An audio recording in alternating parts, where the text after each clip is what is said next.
परवादेशी में अब बात समंदर में ईरान के उस एटम बम की करेंगे जिसने ट्रंप की टेंशन का मीटर अप किया है। शांति वार्ता के विफल होने के बाद अब फारस की खाड़ी में जंग का नया अध्याय कभी भी प्रारंभ हो सकता है, जिसका एपिसेंटर बना है हॉर्मुज़ स्ट्रेट, जिसे लेकर अमेरिका और ईरान के बीच टकराव बढ़ता ही जा रहा है। इसी बीच ईरानी संसद के डेप्यूटी स्पीकर ने हॉर्मुज़ को ईरान का एटम बम करार दे दिया है, जिसके बाद अब ट्रंप हॉर्मुज़ पर कोई बड़ा कदम उठाने वाले हैं। यानी अब ईरान और अमेरिका में आर पार की जंग का अलार्म बजने वाला है। लेकिन किसका होगा हॉर्मुज़ पर कंट्रोल और किस तरह ईरान ने हॉर्मुज़ को अपना एटम बम बना रखा है, हमारी इस रिपोर्ट में समझिए। हामिद रेजा का कहना है कि तेहरान का atom bomb Hormuz straight. Hormuz में ईरान के 30 निगरानी जहाज मौजूद हैं।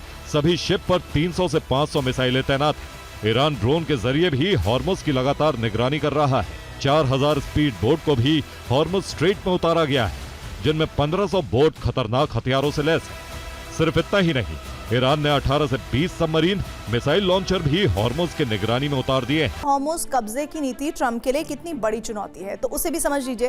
दरअसल सबसे बड़ी चुनौती है हॉर्मुज़ की भौगोलिक स्थिति। हॉर्मुज़ स्ट्रेट लगभग 34 किलोमीटर चौड़ा है, जिसमें सिर्फ 2 गहरे शिपिंग लेन हैं।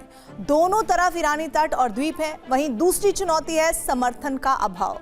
ट्रंप के साथ कोई भी सहयोगी देश नहीं खड़ा है। यहाँ तक कि नेटो देशों ने भी इस जंग से दूरी बना ली है, जिससे ट्रंप के लिए हॉर्मुज़ पर ईरान को घेरना बड़ी चुनौती बन गया है। सिर्फ इतना ही नहीं, ईरान के पास घातक मिसाइल और ड्रोन्स है, जिससे अमेरिका युद्धपोत और वॉरशिप पर हमले का खतरा है। वहीं हॉर्मुज़ में समंदर के नीचे ईरान ने माइंस बिछा रखी है, जिसके लोकेशन के बारे में किसी को कोई जानकारी नहीं है।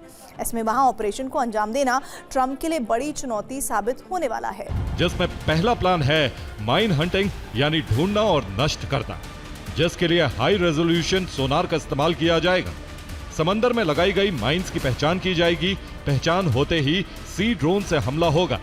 दूर से माइंस पर हमला किया जाएगा। वहीं दूसरा प्लान है माइन स्वीपिंग, यानी सी माइंस को एक्टिव करके खत्म करना, जिसके लिए माइंस के पास मैग्नेटिक फील्ड तैयार की जाएगी। ऐसा लगेगा जैसे वहां से शिप गुजर रही और ऐसे में माइंस एक्टिव होकर फट जाएंगी। दरअसल अमेरिका ने शर्त रखी थी कि ईरान परमाणु हथियार नहीं बनाएगा, साथ ही यूरेनियम संवर्धन भी नहीं करेगा। लेकिन ईरान ने अमेरिकी मांगों को अवैध करार दिया, साथ ही यूरेनियम संवर्धन पर भी सहमत नहीं हुआ।